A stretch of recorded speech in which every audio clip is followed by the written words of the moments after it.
वर्तमान भाव में हमें मिले इस जन्म को चार रूप से दुर्लभ बताते हैं। कहाँ हुआ है अपना जन्म? आर्य देश में, आर्य कुल में, जैन कुल में। मनुष्य के रूप में जब हमने जन्म प्राप्त कर लिया है तब हमें समझाते हैं कि भाग्यशाली चार गति के संसार में इससे श्रेष्ठ दूसरा कोई जन्म नहीं है। और ऐसा श्रेष्ठ जन्म अगर आपको मिल गया है तो इस जन्म में और कुछ भी करने की आवश्यकता नहीं है। एक ही छोटा सा काम आप कर लो। और क्या कर लो? तो समझाते हैं कि जैसा श्रेष्ठ जन्म मुझे मिला है ऐसे श्रेष्ठ जीवन का अब मुझे निर्माण करना है। ऐसा एक छोटा सा शुभ भाव इस छोटे से हृदय के अंदर में आप जागृत कर दो। और ऐसा एक छोटा सा शुभ भाव अगर इस छोटे से हृदय में जागृत हो जाए तो जीवन में बहुत बड़ा परिवर्तन आ सकता है। लेकिन रोज समझा रहा हूं वैसे कि जीवन को श्रेष्ठ बनाने की बातें करना बड़ी आसान है। वास्तव में अगर जीवन को श्रेष्ठ बनाना हो तो उससे भी आसान है। लेकिन अब मुझे मेरे जीवन को श्रेष्ठ बनाना ही है ऐसा दृढ़ संकल्प करना बहुत मुश्किल है। और संकल्प रहित साधना यानी नींव बिना की इमारत जो दिखने में सुंदर हो सकती है रहने में निश्चित रूप से जोखमी होती है। बाकी संकल्प अगर जो किया जाए तो संकल्प के बल से जानवर भी जिनवर बन सकता है। अद्भुत शक्ति इस संकल्प के अंदर में रही हुई है। और संकल्प और विकल्प ये दो शब्द बहुत दिन हो गए ना याद करके नरेंद्र भाई। ये संकल्प और विकल्प क्या होते हैं? तो हमारे मन में प्रकट होते विचार ही संकल्प होते हैं, वही विकल्प होते हैं। संकल्प की परिभाषा क्या और विकल्प की परिभाषा क्या? संकल्प किसे कहते हैं? हाँ, मन में प्रकट होते हुए जिस विचार को आत्मा के साथ अनुसंधान है वो विचार मात्र संकल्प है। और जिस विचार को आत्मा के साथ अनुसंधान नहीं है वो विचार मात्र विकल्प है। संकल्प शांति, समाधि, सद्बुद्धि, सद्गति और शिवगति के कारण है। विकल्प अशांति, दुर्बुद्धि, दुर्गति और दुखों की परंपरा के कारण है। आज तक हमारा जीव विकल्प के अंदर में ही दौड़ रहा है।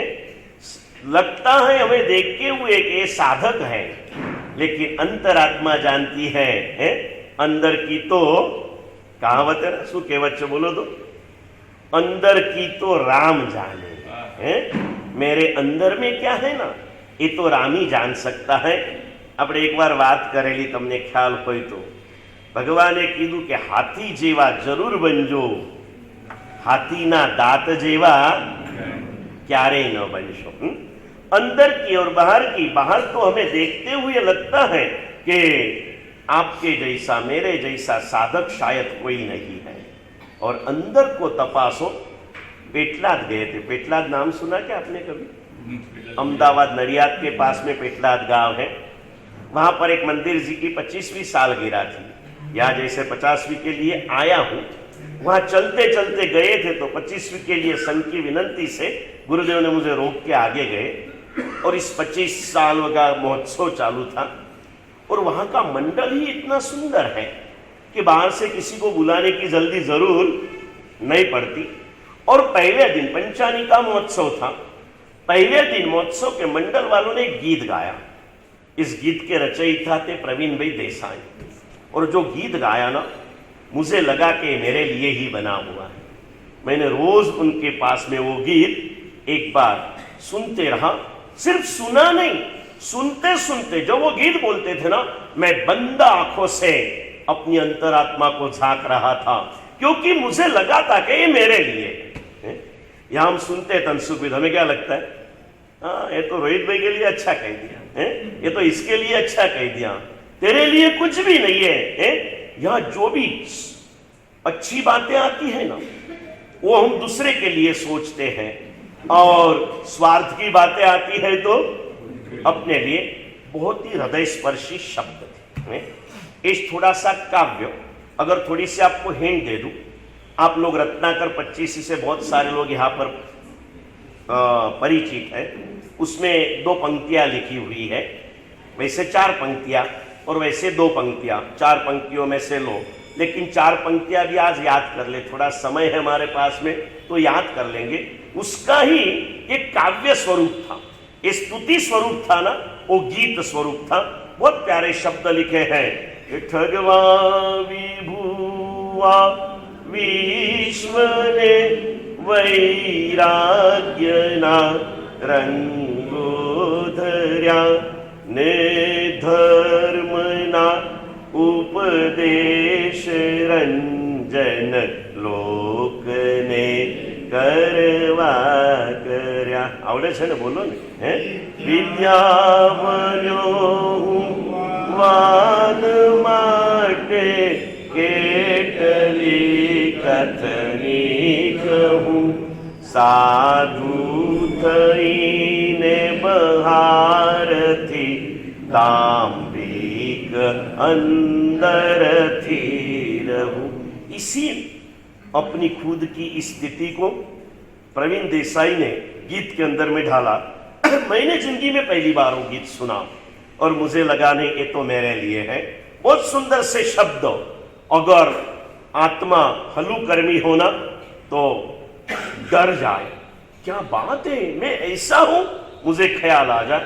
सुंदर सी मेरा बाह्य स्वरूप देखते तो लोगों को लगता है कि इससे भला आदमी पूरे संसार में है कोई नहीं है, और जब मैं अंदर झांक के देखता हूं तो मुझे लगता है कि मुझसे बुरा आदमी।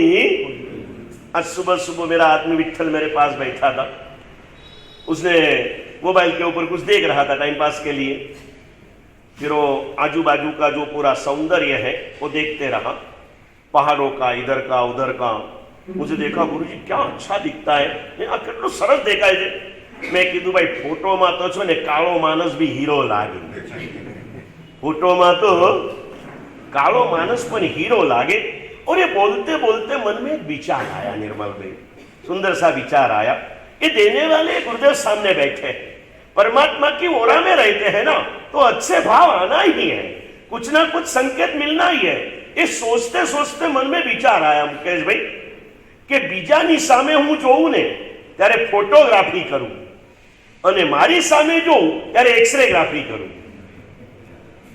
મારી જાતને જોવા માટે મારે એક્સરે જોવો જોઈએ।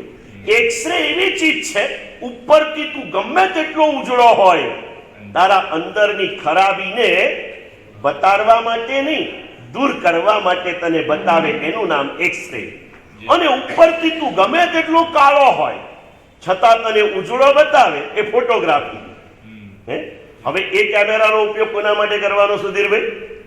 બીજાને જોવા માટે ફોટોગ્રાફીના કેમેરાનો ઉપયોગ કરો, જાતને નિહાળવા માટે એક્સરેના ફોટોનો ઉપયોગ કરો। એ કરના હે બીજાને ખૂણો જોવા માટે। હા, એટલે બીજાને જો ફોટોગ્રાફીનું મેં તમને વાક્ય સમજાય, એમાં કાળો માનસ બી ઉજળો જ લાગે, એટલે એનામાં દેખાય શું? એને ગમે તેટલો દોષથી ભરેલો માણસ સામે હોય ને, પણ એને એમાં દેખાય શું ભાઈ? ગુણ જ દેખાય। એની જ વાત આવી ગઈ ને। ફોટોગ્રાફીનો મતલબ એક્સરે, આપણી હાલત આખી છે, આપણે આપણી જાતના ફોટા પાડીએ છીએ, બીજાના એક્સરે કાઢીએ છીએ।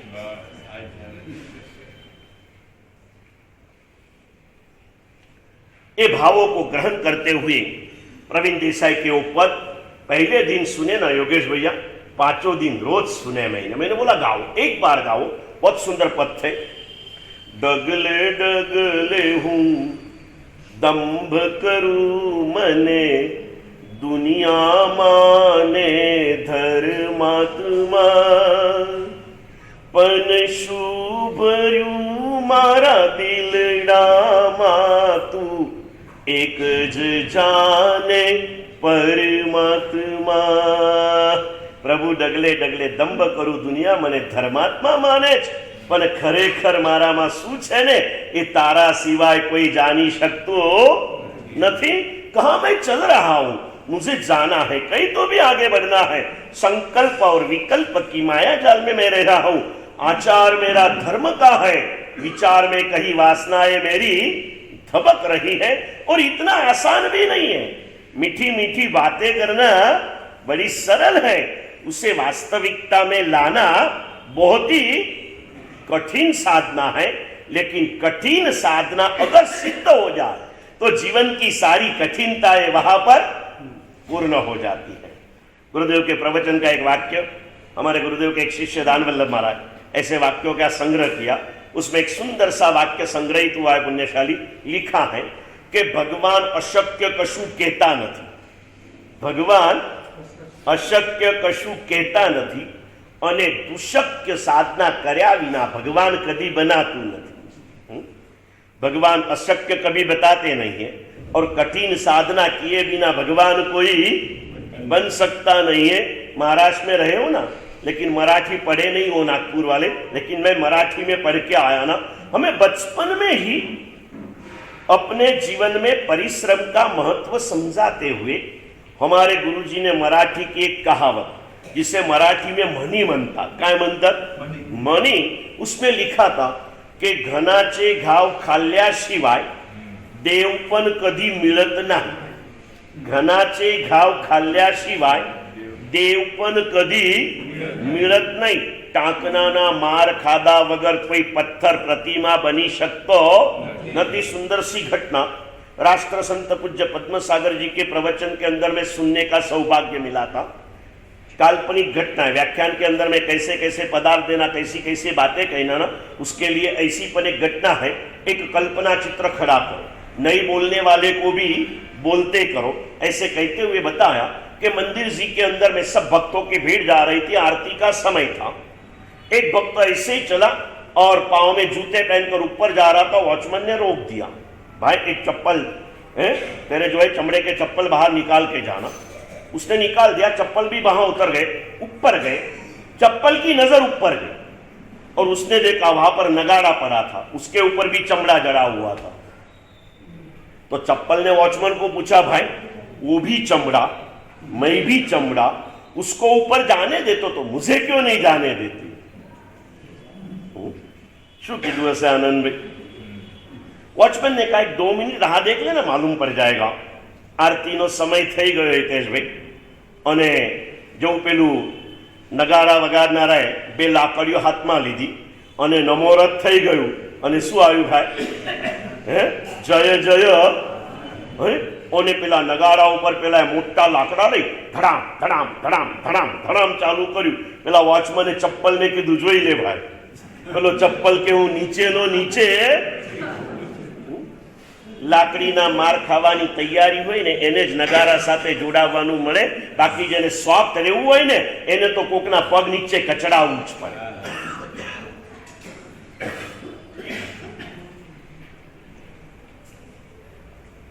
विकल्पों की माया जाल में फंसे हैं। अलग से एंगल से कहूं तो विकल्प ने शास्त्रकारोए वमळ कीधा छे। आखा दरियाने तरी जવું સહેલું છે, પણ નાનકડા વમળમાંથી બહાર નીકળવું અઘરું છે। आर्य देश, आर्य कुल, जैन कुल में मानव का अवतार पाए ना पुण्यशाली, बहुत बड़ा समंदर तीर के यहाँ पर आए हैं। आसान नहीं है। एकेंद्रिय से लगाकर पंचेंद्रिय तक की कितनी सारी परिपाटी करके आए।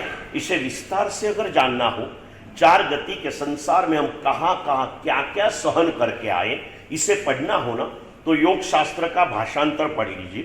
भाषांतर इसलिए कहा, योग शास्त्र की ओरिजिनल भाषा आपको आती नहीं है और आपको समझनी भी नहीं है, और इतना समय अभी लेने की जरूरत भी नहीं है, क्योंकि हमारे पास अभी समय बहुत कम बचा है।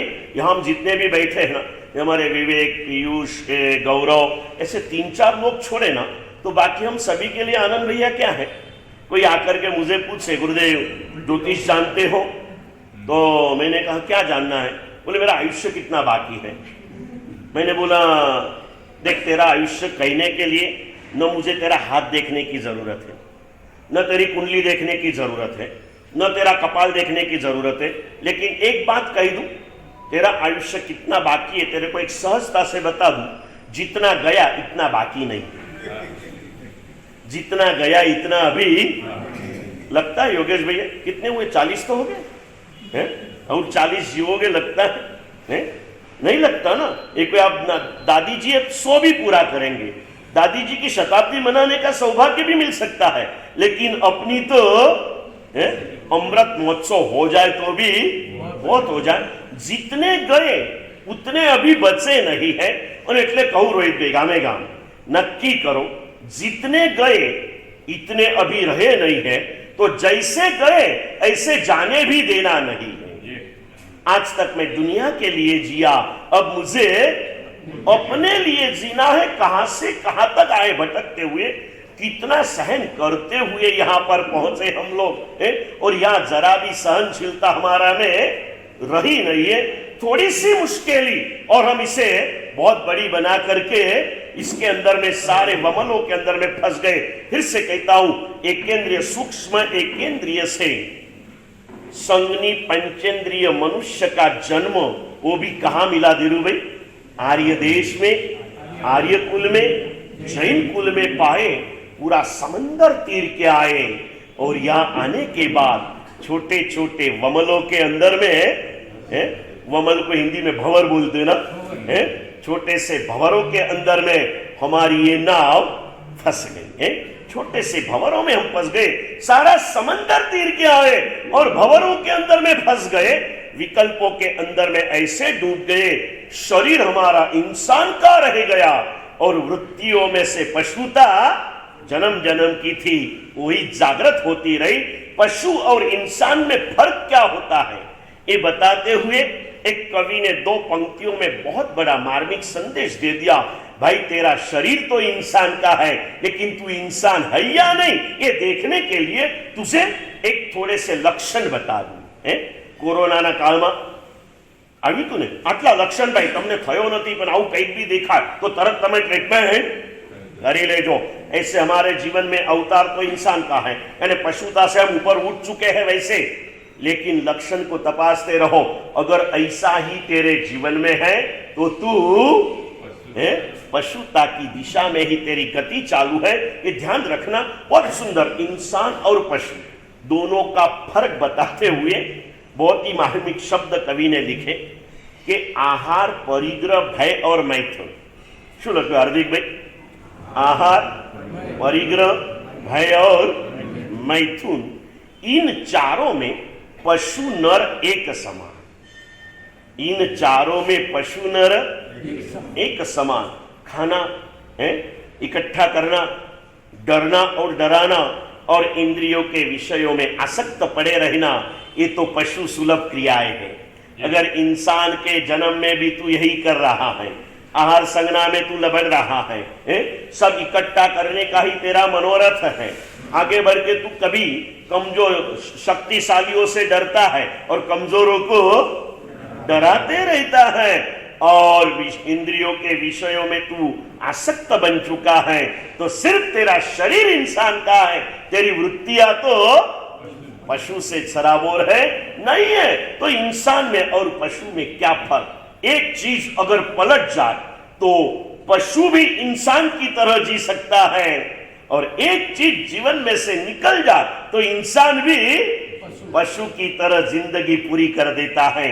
क्या फर्क है दोनों में? बहुत सुंदर से शब्द लिखे, आहार, परिग्रह, भय और मैथुन, इन चारों में पशु नर एक समान, धर्म ही केवल अधिक है नर में, धर्म बिना नर पशु समान। हाँ, आपको इतने ज्ञानी हो आप, वैसे यहाँ बैठे वाले में सबसे ज्ञानी आप हो, और फिर भी आप ये सवाल करते हो तो हमें शर्मिंदा होने की बात है।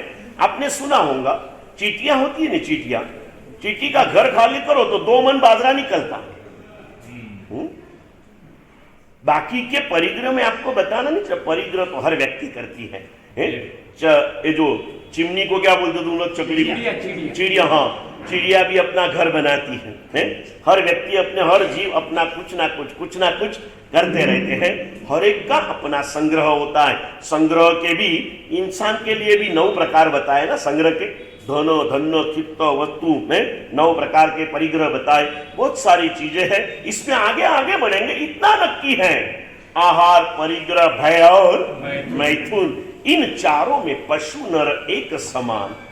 धर्म ही केवल अधिक है नर में, धर्म बिना नर पशु समान। धर्म तुझे मिला, और धर्म की परिभाषा 2-3 बार बता दी, और भी फिर आज याद करेंगे। मंदिर और उपाश्रय में जाके करेंगे वो धर्म ऐसा नहीं, वो भी धर्म, लेकिन वही धर्म नहीं।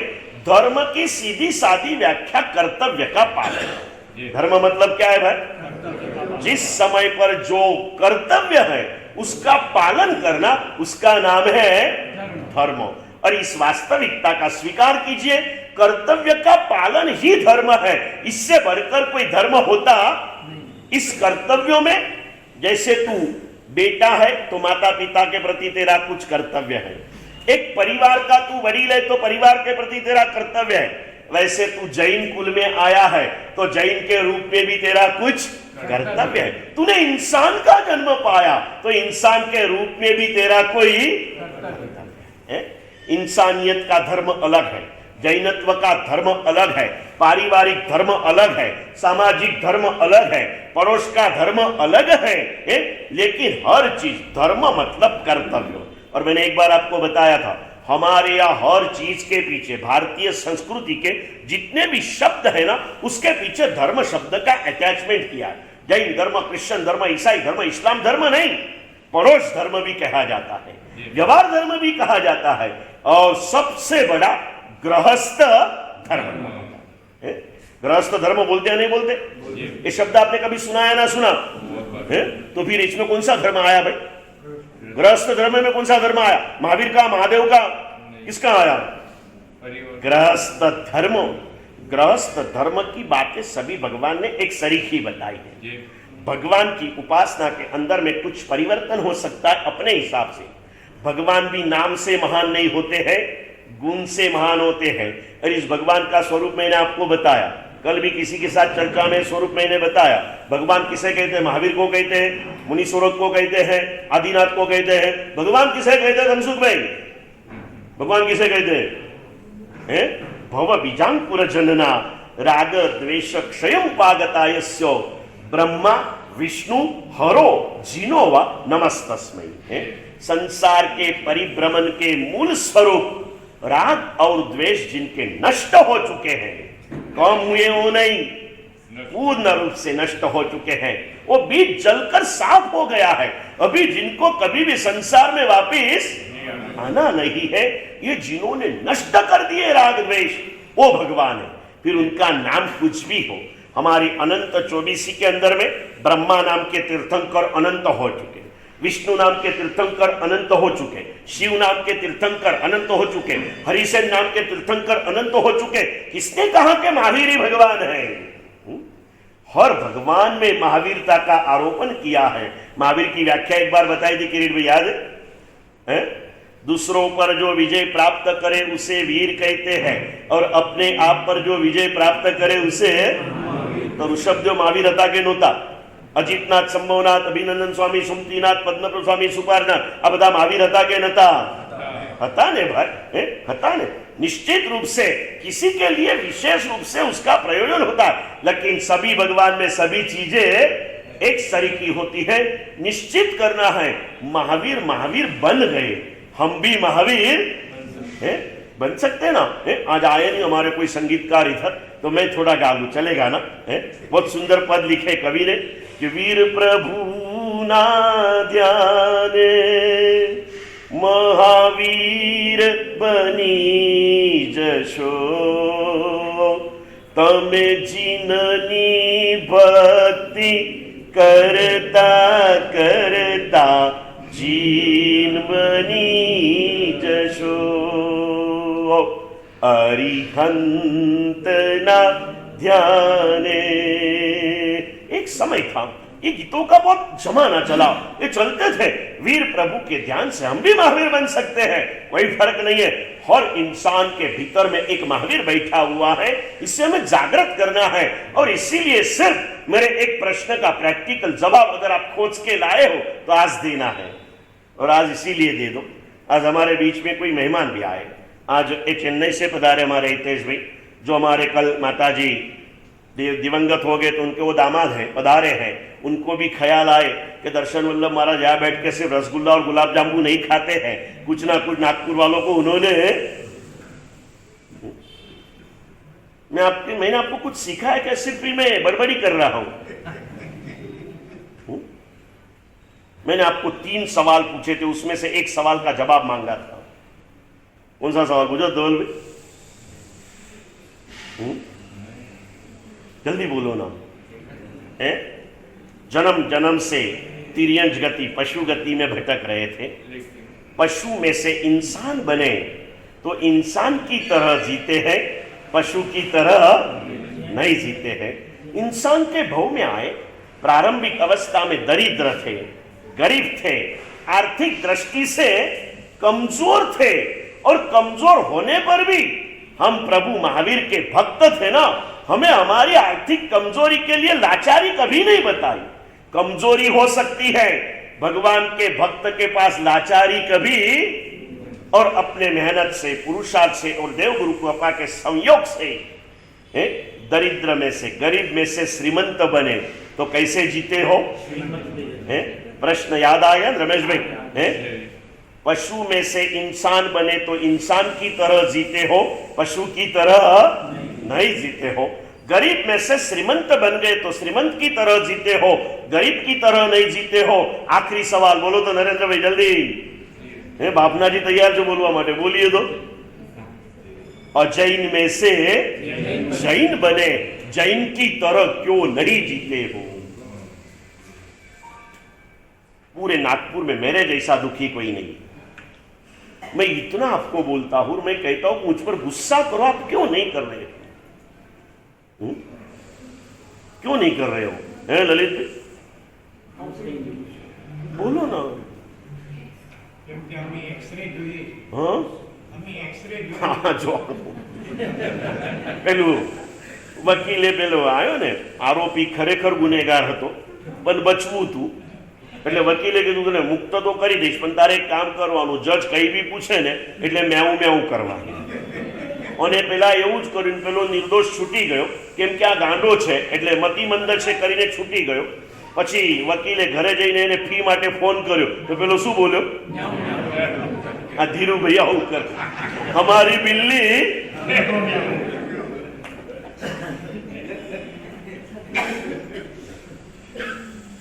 एक्सरे જોયા પછી एक्सरे માં જે ખરાબી દેખાય ને એને જોઈને આપણે શોકેસમાં નથી મૂકતા एक्सरे ને, એ ખરાબીને दूर કરવાનો प्रयत्न करे छे।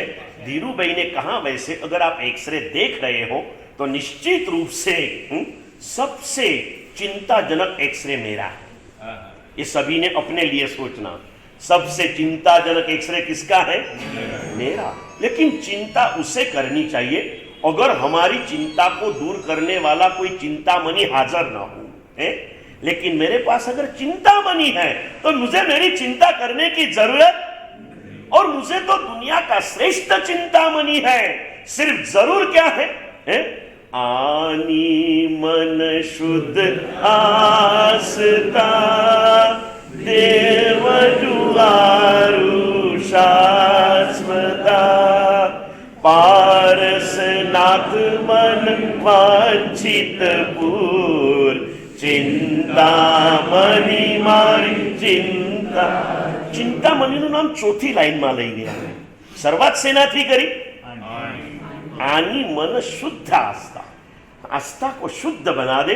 चिंतामणि दादा तेरे बैठे हुए हैं, तेरे लिए मुनि सूरत भी चिंतामणि है, विमलनाथ भी चिंतामणि है।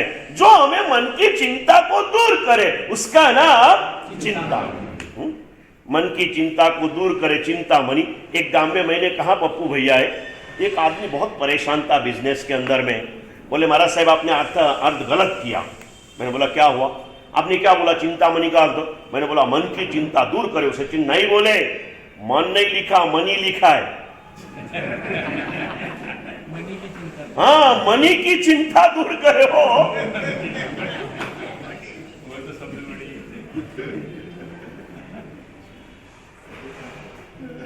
मिला है एक सुंदर सा जन्म, और क्या कहूं आपको, मैं हर गांव में कहते आया मुकेश भाई, हमें प्राप्त हुए इस जन्म की एक विशेषता भी है और एक विचित्रता भी है। विशेषता को समझ लेंगे तो संकल्प में चले जाएंगे, विचित्रता में रहेंगे तो विकल्पों में ऐसे भी भटक रहे हैं और भी भटकते जाएंगे।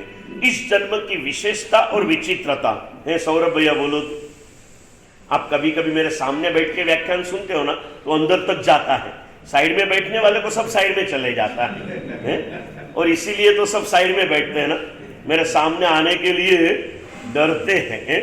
क्या बताऊं आपको, ये तो ठीक है हमारे धवल भी ऑडियो रखते हैं, इधर वीडियो रख दे, और इधर का माहौल अगर जाएगा अमेरिका तो लोगों को क्या लगेगा, महाराज साहब पागल हो गए, सामने तो कोई नहीं फिर भी।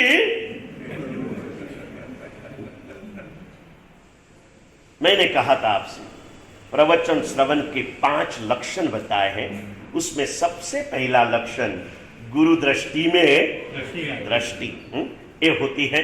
थोड़ा सा ये बाजू आ जाइए, थोड़ा थोड़ा थोड़ा थोड़ा आओ।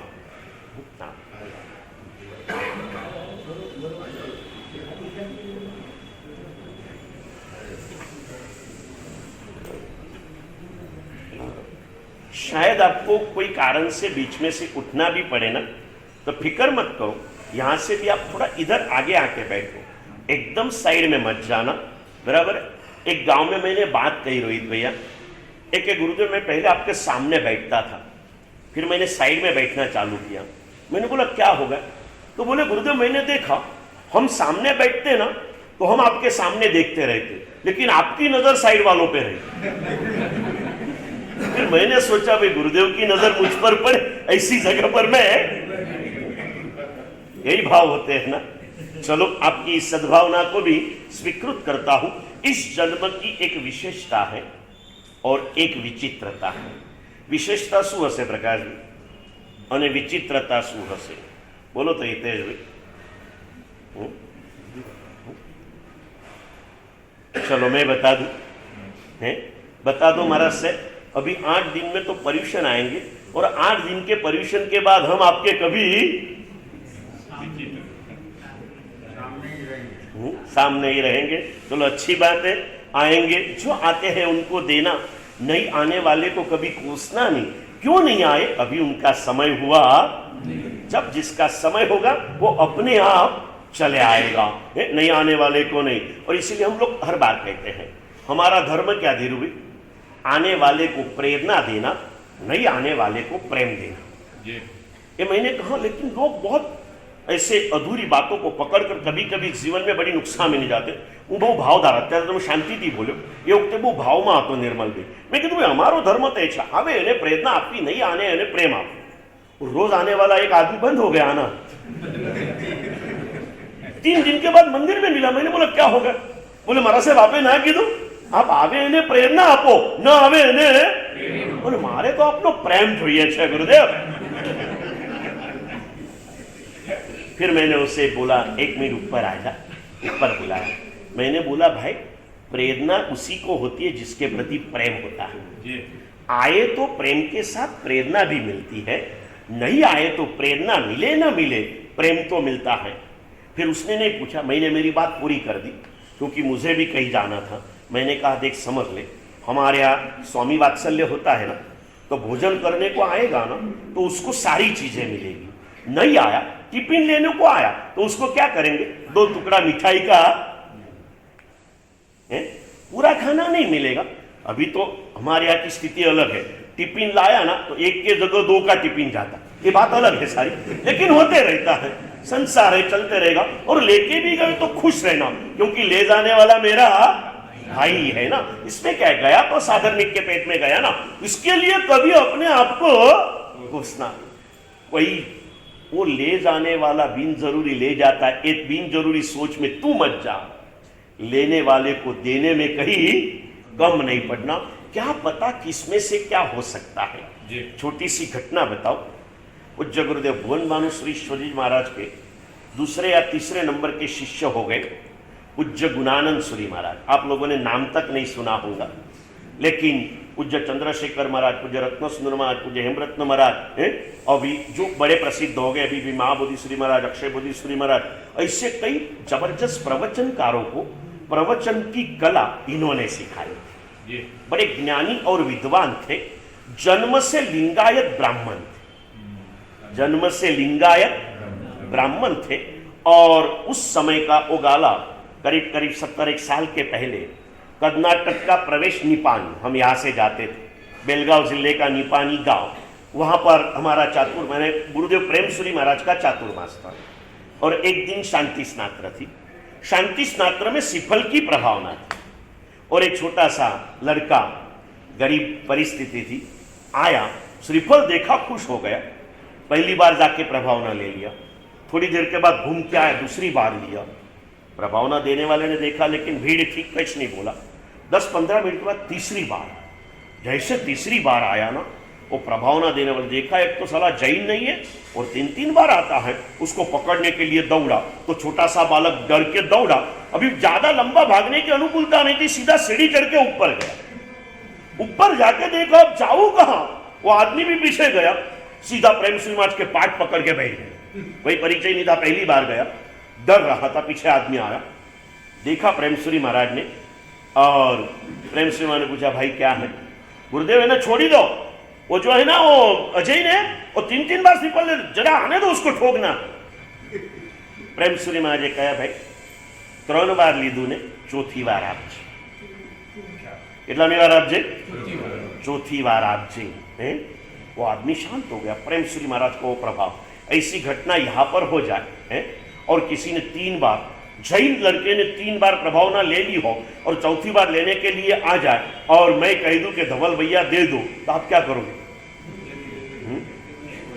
मैं आपका यहां का भी ऐसा अनुभव नहीं, ऐसा हुआ, हमने अगर हाथ बप्पू भैया ऊपर हा बोल के उसको नीचे लेके जाते और कुछ देने के बजाय शिखामन देके उसको हाँ वापिस महाराज साहब के पास गया तो याद रखना। वो गया, बोले तीसरा लिया ना, चौथा दे देना। वो आदमी नीचे उतर गया लेकिन वो लड़का ऊपर चढ़ गया। वो लड़का ऊपर चढ़ गया, उसको लगा ये गुरुदेव इतने प्यारे, इतना प्रेम देते हैं, और वो गुरु के चरणों में उसने जीवन अर्पण किया। और क्या पता ऐसे महापुरुषों की महानता का प्रगटीकरण करने में वो निमित्त बन गए। किसी भी लेने वाले को देने में कभी झिझकना नहीं, पुण्यशाली, देते रहो। वो अगर बिन जरूरी ले जाएगा ना तो उसके कर्म उसके साथ में, तेरा धर्म है, तेरे पास आने वाले को बड़े प्यार से तू देते जाना। बात में से बात निकल गई तो आनंद भैया घटना बताओ। पूज्य रत्न सुंदर श्री महाराज ने मुंबई से पुस्तक लख्यू है और मैं कई बार कहता हूं अभी 500 पुस्तक की सफर पूरी कर रहे हैं गुरुदेव अपने, लेकिन 500 पढ़ सको या ना पढ़ सको, गुरुदेव ने अलग अलग शहर के लिए, अलग अलग प्रदेश के लिए जो लाइव एग्जाम्पल लिखे हैं ना, ऐसे पुस्तकों को पप्पू भैया घर में रोज एक प्रकरण पढ़ो। हम कह सकते हैं पुण्य श्रावक की बातें सुनकर हम इतिहास का वायदा देके चौथे आने की बात करके अपने आप को कमजोर लेते हैं ना, मत लिखो। आज तेरे बीच में भी कैसे लोग जी रहे हैं ऐसी घटना, उसमें उन्होंने घटना लिखे। मुलुंड के प्लेटफॉर्म के ऊपर एक यंग युवान 25-27 साल की उम्र, एकदम अप टू डेट, जा रहा था मार्केट के अंदर में, मनीष मार्केट, कौन सा कपड़ा मार्केट है ना बॉम्बे में, वहां पर जा रहे था, रोज का जाना आना था उसका। आज वहां आया एक 13-14 साल का लड़का, आकर के हाथ लंबा किया, सेठ जी कुछ दे दो, बहुत गरीब हूं। उस जमाने के अंदर में 30-35 साल पहले की बात, उसने 1 रुपया काट के उसके हाथ में रखा। जब 2 पैसा 5 पैसे के चलन था, पहली बार इस भिखारी लड़के के हाथ में रुपया आया, उसके मन में वो सेठ बड़े प्यारे लगते और ले लूं। थोड़ा सा गया, हेयर स्टाइल चेंज कर दी, कपड़ा उल्टा कर दिया, थोड़ी सी आवाज पलट डाली, आकर के फिर से मांगा। सेठ ने फिर से 1 रुपया रखा और लोभ हुआ। लाहा लोहो पवट गई, लाभ होता है तो लोभ बढ़ते जाता है। थोड़ा सा और चेंज किया, पूरा फेसिंग चेंज किया और आकर के तीसरी बार हाथ लंबा किया और सेठ ने 1 रुपया रखा। ये लड़का रुक गया। बोले सेठ जी। बोले क्या बेटा? बोले लगता है कि शायद आपने मुझे पहचाना नहीं लगता। बोले भैया क्या बात है? बोले इसलिए कह रहा हूं सेठ जी कि मैं वही लड़का तीसरी बार आपके पास आया इस 2 मिनट के अंदर में, और आपने कुछ भी पूछे बिना मुझे तीनों बार 1-1 रुपया दिया। आज तक किसी ने 5 पैसे दिए होंगे ना तो 10 बातें सुनाई होंगी। आपने ये दिया गुरुदेव, शायद लगता है कि आपने मुझे पहचाना। वो युवान ने जो शब्द कहे योगेश भैया, उसने कहा देख बेटा, मैंने तुझे पहचाना या नहीं पहचाना वो तो बात अलग है, लेकिन लगता है कि शायद तूने मुझे पहचाना नहीं लगता। बोले कैसे? तो बोले देख, वो बात बताने के पहले तो तुझे एक बात बता दूं कि तू मुझे सेठ मत कहना, तू मुझे सेठ मत कहना। बोले क्यों? तो बोले देख, तू भी भिखारी मैं भी भिखारी, तू छोटा भिखारी मैं बड़ा भिखारी, तू प्लेटफॉर्म पे भीख मांगता है, मैं मार्केट में जाके मांगता हूं। मांगे वो भिखारी, दे वो व्यापारी। मांगे वो भिखारी, मांगने वाला याचक है, भिखारी है, देने वाला श्रेष्ठ होता है, दाता होता है। और दूसरी बात, तूने जो कहा ना मैंने तुझे पहचाना नहीं, तो एक बात समझ ले, मैंने तुझे पहचाना नहीं पहचाना ये तू जाने दे, लगता है कि तूने मुझे पहचाना नहीं। क्या सुंदर सी प्रेरणा दी जगदीश भाई। वो लड़का बोला कैसे अंकल, बोलो तो सही। तो उसने कहा देख, मुझे मालूम है कि हिंदुस्तान का भिखारी, शब्दों सांभो जयेश भाई, हिंदुस्तान का भिखारी एक ही आदमी के पास एक दिन में 3 बार भीख मांगने को जाता नहीं। उस लड़के की आंख में से आंसू सरे, उसने पांव पकड़ लिए। जैसे पांव पकड़े, युवान था 13-14 साल का, उसने खड़ा किया, देख भैया अगर तेरी इच्छा है तो एक काम ही छोड़, चल मेरे साथ, मैं तुझे मार्केट में कुछ अच्छा काम दिलवा दूं। आज वो लड़का सेठ बन गया। आज वो लड़का आने वाले को देने में कई झिझक मत रखो। मारा साहेब आ तो आटलू लई जाए, आ तो आटलू लई जवा दे भाई, लई जवा दे, गમે તેટલું। મારા સાહેબ ઘરમાં ખાવાવાળા 2 જણા નથી અને પછી ફેંકી દેશે। ફેંકશે તો એનું કરમ એની સાથે, તારો ધર્મ તારી સાથે। व्यवस्था जरूर करो, प्यार से जरूर कहो, तिरस्कार कभी भी किसी का मत करो पुण्यशाली। तिरस्कार विकल्प है, पापी से भी प्यार ये संकल्प है।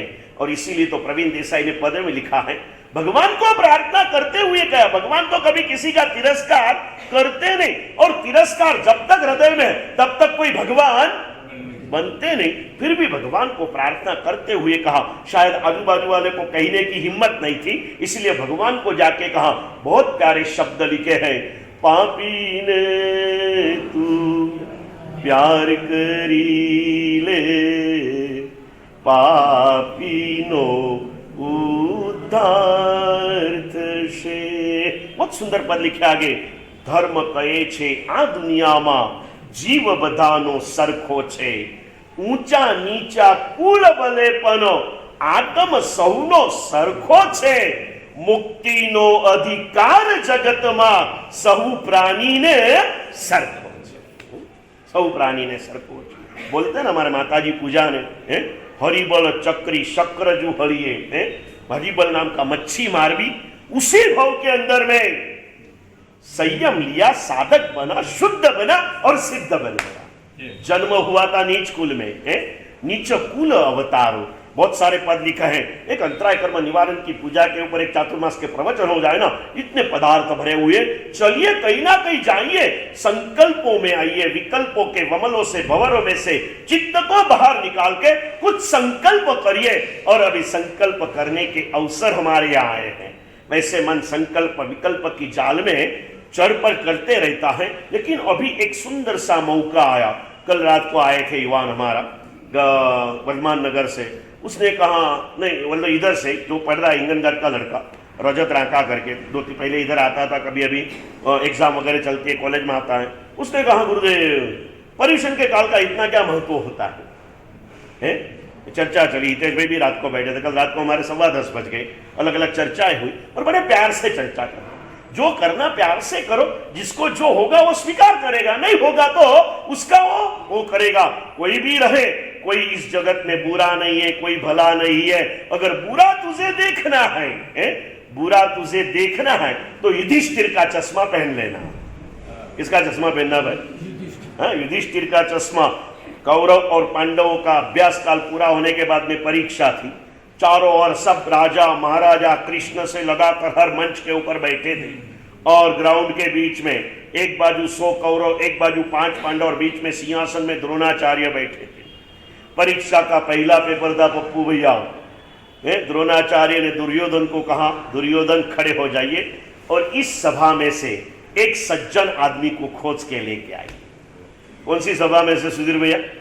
जहां उनके पिताजी बैठे हैं धृतराष्ट्र, काका बैठे पांडु, जहां खुद कृष्ण भगवान बैठे हैं, ऐसे कई सारे भीष्म पितामह बैठे हैं। आखिर को तो और कहीं जाने की जरूरत नहीं थी। दुर्योधन पांव पकड़ के गुरु को कह देते, गुरुदेव आपसे भला इस संसार में कौन हो सकता है? कुछ नहीं किया, जाके पूरा इधर उधर नजर थोड़ी सी घुमाकर वापिस आया। गुरुदेव पूरी सभा में कोई भी भला आदमी नहीं। गुरुदेव थोड़े नाराज हो गए, बिठा दिया। युधिष्ठिर को कहा, अभी जिस सभा में एक भी भला आदमी ना हो उसमें एक बुरा आदमी खोजने में कितना टाइम लगेगा दिलीप भाई? कितना टाइम लगेगा? युधिष्ठिर को कहा, जा युधिष्ठिर इस पूरी सभा में से एक बुरे आदमी को खोज किया। युधिष्ठिर को भला आदमी शोधने के लिए भेजा ना, थोड़ी सी नजर करके वापिस आया। युधिष्ठिर गया, किसके लिए गया? जो जवाब उसने आखिर में दिया ना वो बिना कहे भी कह सकता था, लेकिन गुरुवाज्ञा थी सभा में जाके खोज के आओ। तो गुरु की आज्ञा के पालन के लिए पूरा पैवेलियन घूम के आया, हर एक के सामने जाके आया। आकर के गुरु के सामने हाथ जोड़ के रखा। गुरु ने पूछा, बोल बुरा आदमी खोज के आया? और युधिष्ठिर ने जो कहा ना, यह आज के कोई कवि ने इसे पदों के अंदर में संग्रहित करके लिखा। युधिष्ठिर ने द्रोणाचार्य जी को कहा कि गुरुदेव बुरा खोजन जग फिरा, बुरा न मिला कोई, आखिर आकर अंतर देखा तो मुझसे, मुझे दुनिया में किसी की बुराई देखती है ना, इसका कारण एक ही है कि मेरी आंखों में कुछ तो भी दोष है।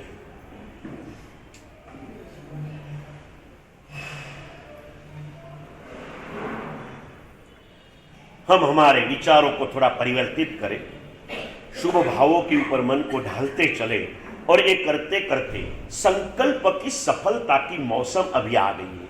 अगर आपने कुछ संकल्प किया तो उसे सफल होने के लिए और समयों में कुछ अलग अलग समय लगता है, लेकिन एक साथ में सभी संकल्प की सफलता मिले ना, ऐसा एक श्रेष्ठ काल जिसे हम पर्युषणा महापर्व कहते हैं। ना रोज આવી શકો મૌલિક ભાઈ, તો કાલનો દિવસ અમે નાના હતા મને ખબર છે, મહિનાનું ઘર આવે ને 15નું ઘર આવે ને, એટલે લોકો સંવત્સરીની જેમ જીવે। કઈ રીતે જીવે ભાઈ? સંવત્સરીની જેમ જીવે। એ દિવસે લગભગ બધા પ્રતિક્રમણ કરે, અને એ દિવસે પ્રતિક્રમણમાં એ જમાનાનું સ્તવન બોલાતું, સુનજો સાજન સંત પજૂષણ આવ્યા રે, તમે પુણ્ય કરો પુણ્યવંત પવિકમન ભાવ્યા રે। आ गया अवसर है। क्या कहीं आपने को पर्युषण હવે કેટલી વાર નહીં જાય ભાઈ? મામાનું ઘર કેટલે દીવો બળે એટલે આ પ્રભુનો દરબાર જવાનું। બસ કાલનો શનિવાર જાય એટલે આવતા શનિવારે पर्युषणा આવી જશે, અને હજી વિચાર કરીશ એના પછીના શનિવારે पर्युषण खबर भी नहीं पड़े कि बोले करता ताड़ा सांकड़ा भाई परवना दाड़ा। व्यवहार में कहते हैं पुण्यशाली, सुखना वर्षो मिनिटो जेवा लागे अने दुखना क्षणों वर्षो जेवा लागे। एम अध्यात्म क्षेत्र में आवो, धर्मना क्षणों जे छे ने ए वर्षो पण क्षणनी जेम पसार थई जाय, अने पाप भरेली जिंदगीनी एक एक क्षण वर्ष करता पण वधारे बदतर लागती होय छे। पापी पापनो आनंद एमने लागतो होय के हुं लઉં છું, पण पापी सतत मनमा डरतो होय छे। धर्मी कदी डरतो होतो नहीं। पुण्यशाली आया है मौसम, जो भी शुभ भाव, निश्चित रूप से मैं बार बार कह रहा हूं, यहां जो भी बैठे हैं, जो यहां रोज आ रहे हैं और जो अभी तक यहाँ आए नहीं है, लेकिन इस भाव में जो जैन कुल में श्राविका माता की कुक्षी से जिन्होंने जन्म लिया है ना, इनके मन के अंदर में, भले आज तक यहाँ नहीं आए हैं, लेकिन अभी उनकी अंतरात्मा जो से कहते हैं ना, गाढ़ निद्रा में से अभी तंद्रा में आ रही है? जैसे सुबह होता है ना, रात में पूरी नींद आती है, सुबह होने के पहले धीरे धीरे नींद खुलती है ना, वैसे अभी मनवा भोर भयो उठ जागो, अभी जागने लगे लोग हैं। कई लोग मन में सोच रहे हैं, कहाँ होगा पप्पू को उसके बेटा ने, पापा जी मेरी भावना है मैं 11 करूं, मैं 9 करूं। आज कई लोग अक्षय निधि में जुड़ गए हैं, कोई कुछ करेंगे, कोई कुछ करेंगे, सारी भावनाएं होंगी, फिर घर के अंदर में अलग अलग बातें भी चलेंगी। पप्पू का बेटा सोचेगा कि मैं 11 उपवास कर लूं, पप्पू सोचेगा मैं 11 लाख का कुछ लाभ ले लूं। जिसकी जो कक्षा वो सोचते रहता है ना, बेटा 11 लाख का नहीं सोच सकता और पप्पू 11 उपवास का नहीं सोच सकता, समझ गए ना भाई? जिसकी जो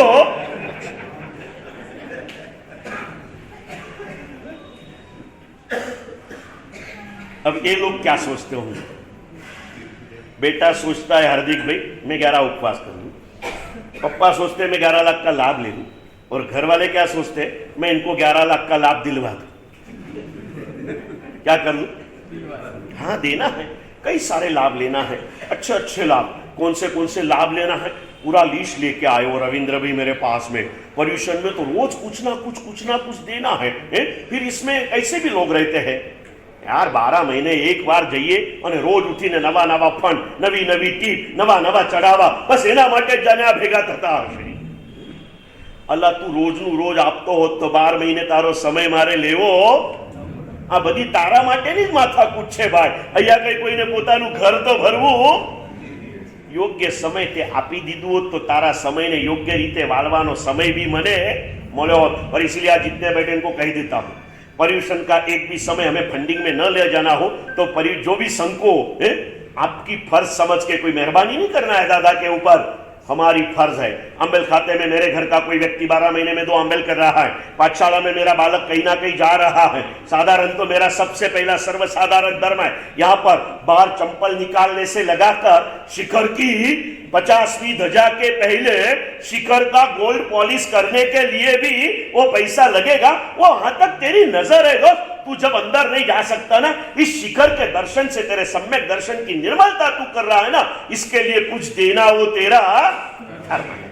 इसमें तू क्या बड़ी बात नहीं कर रहा, देते जाओ, पहले से ही निपटा लो। इस बार नक्की कर लेना, कह देना इनको, धवल भैया को बोलना नीचे बैठ जाओ, धवल भैया तुम्हारा काका भले खजांची हो पण हमने આવ્યા નથી, તમે બેસી જાઓ, કેટલા છે લઈ લો, આ 11,000 માં મારા ઘરના 5 नाम લખી लो, 15,000 में 5 नाम लखी लो।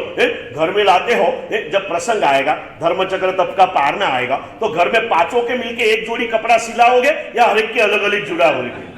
मैंने गांव में पूछा बापना जी, बोले 5 के मिलके एक नहीं सिलाएंगे, एक के लिए 5 जोड़ी कपड़ा लाएंगे।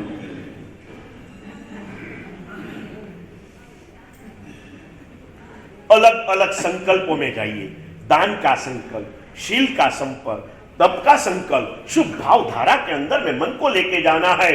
मन चढ़ता भी है लेकिन फिर से कहीं ना कहीं गिरता है, भावना होती है लेकिन वासना सामने आकर के कहती है भाई रुक जा, ये करना तो है लेकिन ये तेरी जिम्मेदारी बाकी है, थोड़ा संभाल लेना। किसी को होगा चलो अभी हो जाएगा, ये करना है, मैं पर्यूषण में करूं। मान लो कि आप कल्पना करो, एक बापना जी बैठे, अंकित को मन हो गया यार मैं कुछ नहीं कर सका, तो कुछ तो भी अभी सद्भावना उसको जागृत हुई, मैं 11 उपवास कर लूं। उसने कह दिया पापा मैं 11 उपवास कर रहा हूं। पापा कहे देख बेटा भाई मेरा धर्म चक्र चल रहा है, मैं तो कुछ ध्यान नहीं रख रहा हूं, और फिर तू भी करेगा तो फिर धंधे का ध्यान कौन रखेगा? और वैसे अपने को धर्म चक्र पारने के लिए कनकरी का चढ़ावा भी लेना है, फिर तू भी धर्म करेगा, ये भी करेगा, तो फिर ये पैसा लाएंगे कहां से वहां? हाँ ये इसे मन में आएगा। फिर अंकित क्या, ठीक है पप्पा आप जैसा को, ऐसे भी मन को करना नहीं था, ये तो जीव कुछ जाग गया था और उसको देशी केवट से फालतू तूने वही दे कही दीदू, ऐसे भी जल्दी करने के मन तैयार नहीं होता। और हो गई भावनाएं, ऐसी कुछ ना कुछ भावनाएं जरूर होगी। इस भावनाओं की सफलता का संकल्प कीजिए, थोड़ा करूंगा लेकिन करूंगा, जरूर करूंगा, क्या नहीं होगा, सब कुछ हो सकता है। न हो सके ऐसा जीवन में कोई कार्य नहीं है, करते रहो। और ऐसे देव और ऐसे गुरु मुझे मिले हैं जो संसार में कोई नहीं कर सकता, वो सारे कार्य इस देव और गुरु की कृपा से हो सकते हैं। पुण्यशाली है, कुछ भी मुश्किल नहीं है, चाहे जो भी हो। सिर्फ दान धर्म का मत, दान हो, शील हो, तप हो, शुभ भाव हो, इस देव गुरु की छत्र छाया में हर चीज हमें प्राप्त हो सकती है। मिला है इतना सुंदर अवसर, हमें इसको खोना नहीं है। चलते चलते, आते आते, जाते जाते, कई कबार याद करते चलो मुझे कितना सुंदर शासन मिला है, इसे प्राप्त करके मुझे अब डूबना नहीं है, मुझे मेरी महानता की ओर एक कदम आगे बढ़ाना है। ये संकल्प है, इसे करिए। संकल्प में विकल्प को ढालने का काम हमारी जन्म जन्म की वासनाएं करती है, और इसीलिए छोटी सी बात करना।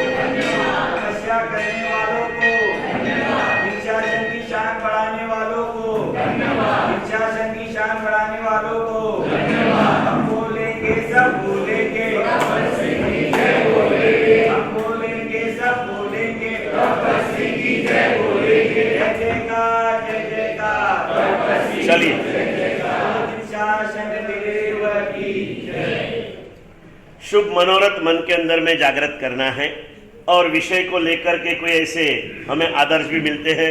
ये जो छोटी बहना अपने बीच में आई है, उसके 8 उपवास परिपूर्ण हो चुके हैं। आए पुण्यशाली, बैठ जाए जो भी आए हैं। प्रवचन की धारा में आगे बढ़ना है पुण्यशाली, ये ध्यान रखना है, आगे बढ़ना है। संकल्प और विकल्प की माया जाल से अपने आप को उबारना है।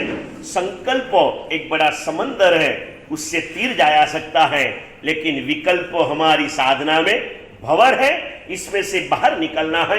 आते हैं मन को कमजोर गिराने वाले कोई संयोग, ऊपर चढ़ने के बाद में नीचे गिराने के संयोग आते हैं, और इसीलिए दशवैकालिक सूत्र का एक जो लिखा हुआ, सूत्र के अनुसार लिखा हुआ एक संदर्भ है, साधना के शिखर की ओर आगे बढ़ रहे रथनेमी वहां से नीचे गिरने की तैयारी कर रहे थे, लेकिन जिसको देखकर गिर रहे थे वो राजुल साध्वी ने ही उसे संभाल लिया, थोड़ा ठपका दिया उसको। क्या सोच रहा है तू भाई, कितना उत्तम तेरा कुल। उसने उसके कुल धर्म की याद देते हुए, और पशु से भी बदतर तू हो जाएगा, जो तूने छोड़ दिया है अगर उसे तू वापिस लेने को चाहता है ना, तो तू पशु से भी बदतर है। पशु जो भी श्रेष्ठ कक्षा के पशु कभी भी अपना वमन किया हुआ वापिस लेते नहीं है। और इतना कहते हुए उत्तम कुल के जो जीव होते हैं ना, वो शब्दों से ही समझ जाते हैं, उनके लिए शस्त्रों का प्रयोग करना पड़ता नहीं है। रत्ने में भी तद्भव मोक्षगामी आत्मा है, लेकिन इसमें 2-3 बातें समझना मनोज भैया। थोड़े समय में मोक्ष प्राप्त करने वाले आत्मा को भी 7वीं नरक में ले जाए, ऐसे विचारों तक एक कर्म सत्ता ले गई थी। एक साध्वी के साथ भोग भोगने की वासना उसके मन में जागृत कर दी। 7वीं नरक से बढ़कर कोई गति नहीं हो सकती थी, लेकिन उसी साध्वी ने उसे संभाल लिया और उसे कहां पहुंचा दिया, मोक्ष के अंदर में पहुंचाने का सामर्थ्य प्रकट कर दिया।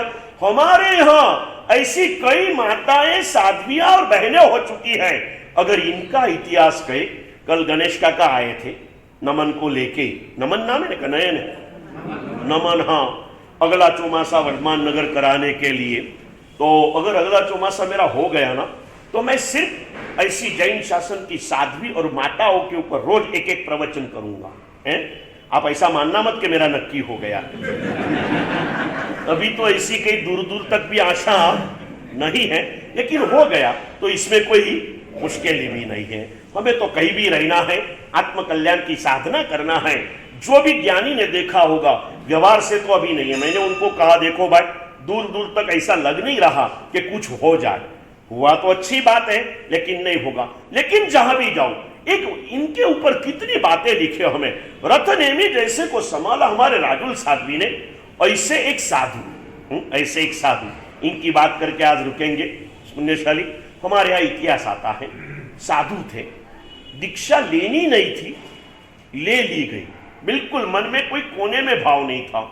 पूरे वरराजा के श्रृंगार से सज्जो आदमी, कल तो शादी हुई थी और आज पूरा घर मेहमानों से हरा भरा था, और ऊपर के रूम में अपनी नववधू के साथ वो बैठे थे। आनंद मंगल की बातें थी, ये बातें थी। पति पत्नी के संवाद भी कैसे होने चाहिए ना, इसके भी हमारे यहाँ संदेश लिखे हुए हैं। पुण्यशाली, पति पत्नी के संवादों के अंदर में पढ़ना आप बताओ, आपको थोड़ा एक सैंपल दे दूं मनोज भैया, क्योंकि आप तो बहुत पुराने हो गए, लेकिन अगर कोई नया नया शादी करता है तो कैसे संवाद लिखे हैं। पहली रात में जब मिलते हैं तो कैसी बातें होनी चाहिए ना, आपको अभी अलग एंगल दिया जाता है, सब अलग हमारे यहाँ लिखा है। जब पहली रात में ऐसे सुंदर पति पत्नी इकट्ठे होते हैं ना, अपनी मर्यादा के साथ बैठते हैं, और इस बातों में लिखा है कि कैसे पुण्य का उदय हुआ कि आप जैसे स्वामी मुझे मिले हैं। वो भी कहते हैं कि मेरा भी पुण्य का उदय हुआ कि तेरी जैसी शील संपन्न पत्नी मुझे मिली।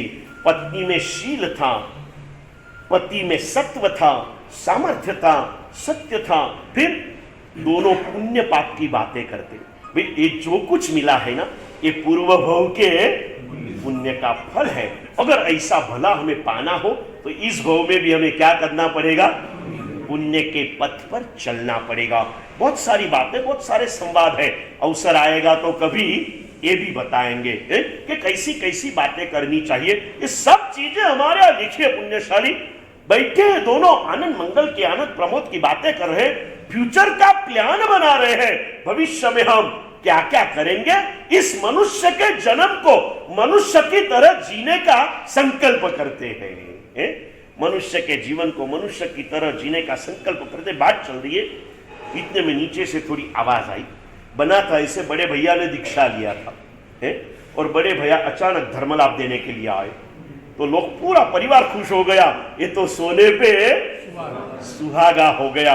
एक के साथ दूसरा प्रसंग, घर में छोटे बेटे की शादी हुई, और उसी समय बड़ा बेटा दीक्षा के बाद पहली बार घर पे आया। अलग से मेहमान बुलाना पड़ा नहीं पड़ा ना, खुश हो गए। बातें चल रही थी, लेकिन मुनि का ध्यान अपने भाई की तरफ था, कहीं भैया नहीं दिख रहे थे। और उतने में ऊपर से भाई की आवाज सुनकर छोटे भैया दौड़ते दौड़ते नीचे आए।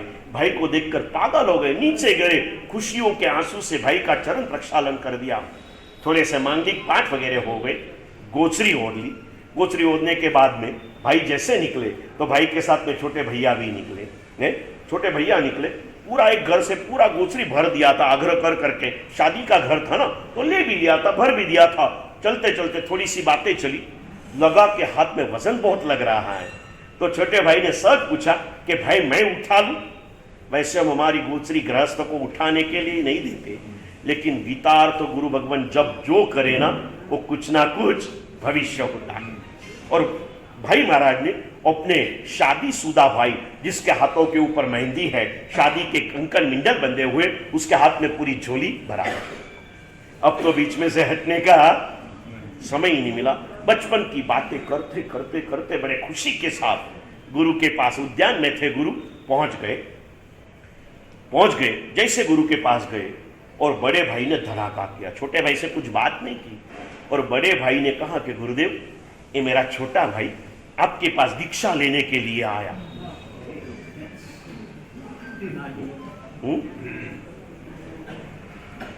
भाई को एक बार धक्का लगा, एक बार ऐसे देखा। आचार्य महाराज ने पूछा कि भैया तू सचमुच दीक्षा लेने के लिए आया है? क्या कहूँ आपको, दीक्षा का एक यत्किंचित परिणाम नहीं था।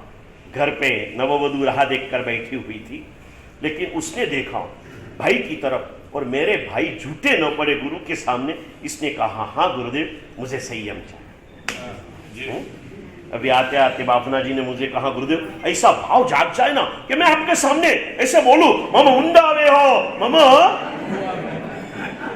अब उस दिन की राह मैं भी देखते रहूंगा। समझ गए ना पुण्यशाली, करते रहूंगा। दीक्षा हो गई। दीक्षा के बाद में तुरंत विहार करके चले गए। यहाँ पूरा परिवार बिखर गया। बेटे की चिंता नहीं, लेकिन बहू आई और बहू अकेली हो गई।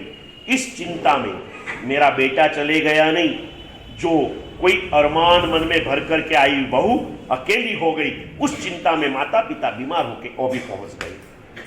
कुलीन बहू थी, उसी घर में रहे जब तक माता पिता रहे, पूर्ण सेवा की। कभी पति चले गए, पति ने दीक्षा ली, इस बात का कभी मन से दुख भी नहीं किया। खानदान थी, कुलवधू थी, चले गए। 12 साल भी, 12 साल।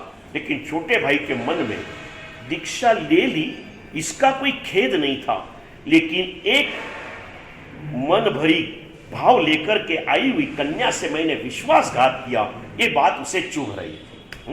आप दीक्षा तो नहीं ले रहे हो, लेकिन अगर आपकी तरफ से आपकी पत्नी की असुविधा हो रही है निष्कारण है, तो समझ लेना वो जो भरोसा लेकर आप पर आई थी, अब उसका विश्वासघात कभी मत करना। दोनों बाजू है?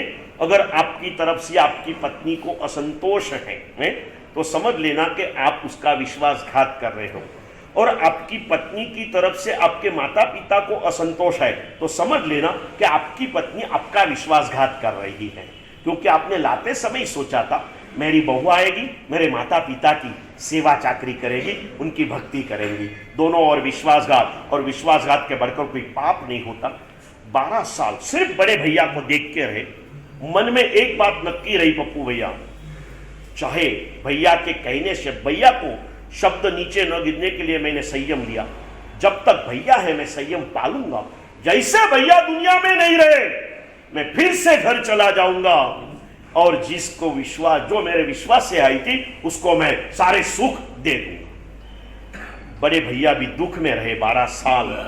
गुरुदेव को कहा, गुरुदेव मैंने भाई की जिंदगी बिगाड़ दी। गुरुदेव ने कहा तूने कुछ नहीं बिगाड़ा, तूने तो भले भाव से किया है ना, भूल जाओ।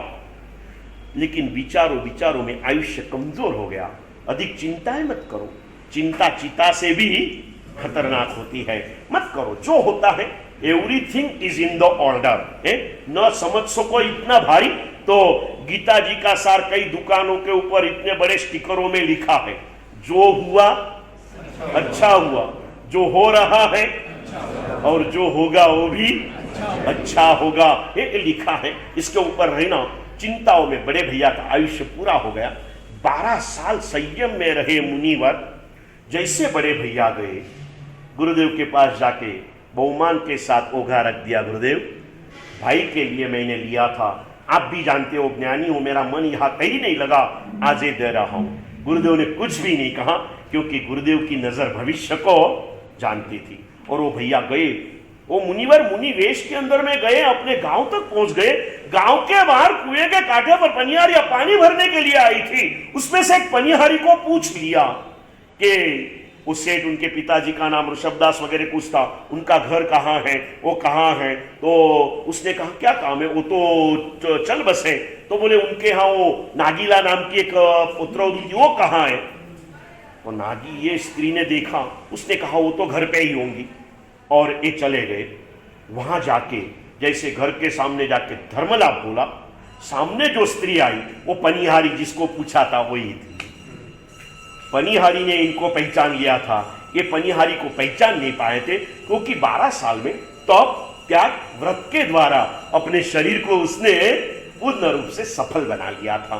नहीं पहचान पाए। जैसे देखा, ये नागीला तू ऐसी है, और वो कुछ कहे इसके पहले तो नागीला ने आगे जाके पूरा प्लान बना लिया था, है? पूरा प्लान। उतने में पड़ोस का एक लड़का उधर आया, है? पड़ोस का लड़का उधर आया और आकर के उसने वॉमिटिंग किया। वॉमिटिंग एक थाली के अंदर में, उसकी माँ भी साथ में आई थी, है? और गरीब घर का लड़का था। तो वॉमिटिंग जैसी हुई, वापिस वो वॉमिटिंग पीने लगा। तो उसकी माँ ने कहा बेटा वॉमिट नहीं पिया जाता, वमन क्या नहीं पिया जाता। माँ खीर तो अभी तो दूसरी नहीं देगी ना, जिंदगी में पहली बार खीर खाई थी, माँ चल रहा है पीने देना। जरा झगड़ा चला। तो मुनिवर ने कहा हे बेटा कितना पागल है, जिसको एक बार वमन कर दिया वापिस पिया जाता है। तो वो नागीला ने कहा आप कैसे परोपदेश पंडित्य करते हो। बोले क्या कैसी बात है। तो बोले आप उसको कह रहे हो कि जिसका वमन किया उसको वापिस नहीं लिया जाता, तो आप क्या करने के लिए यहाँ आए हो। आप क्या करने के लिए यहाँ आए हो? मुनिवर जागृत हो गए। नागीला ने बिठा के बड़े प्यार से समझाया, कुछ भी बाकी किए बिना मुनिवर अभी मन में से संसार, माया और नागीला को निकालकर गुरु चरणों में पहुंच गए और वहां शुद्ध संयम साधना की बचे हुए कर्मों को भोगने के लिए देवगति में गए। वहां से जम्बू कुमार बने और जम्बू स्वामी बनकर मोक्ष के अंदर में आखिरी इस समय के मुक्तिगामी आत्मा वो बन चुकी। इन्हें पहुंचाने वाली नागीला, नागीला का संदेश था। नागीला ने संदेश से ऊंचे बचाया।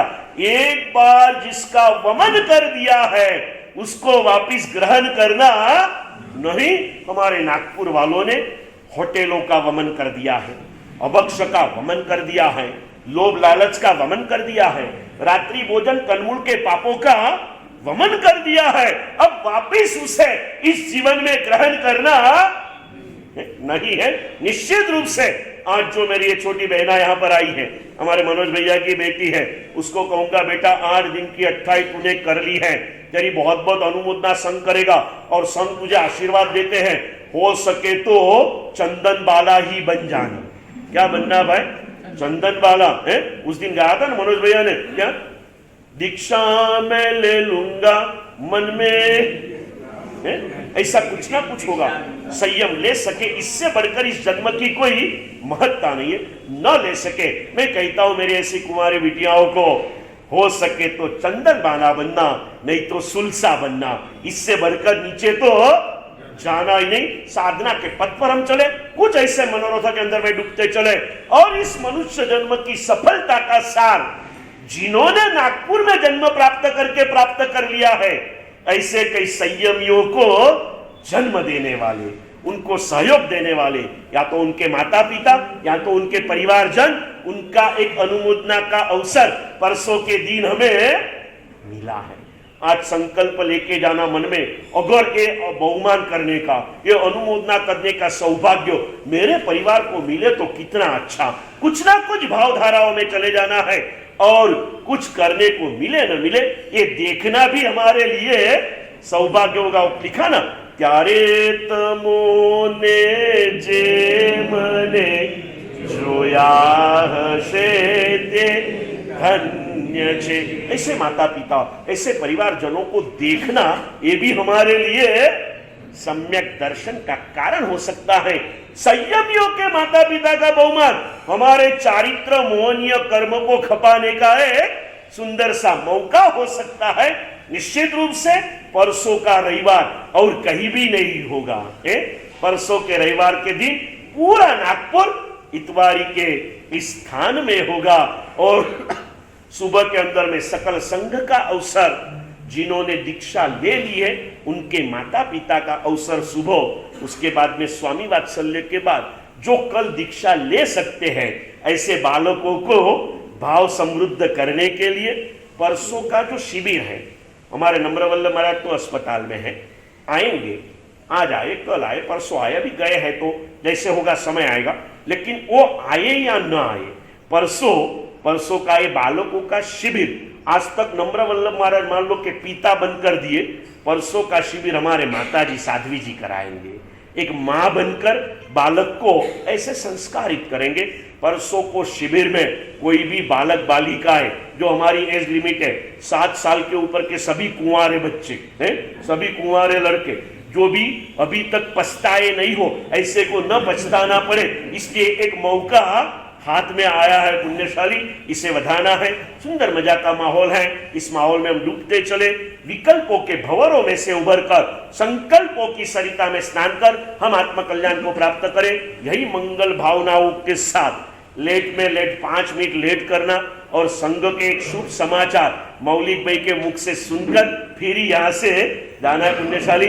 परमात्मा की बातें को हार्दिक भाव से क्षमा याचना।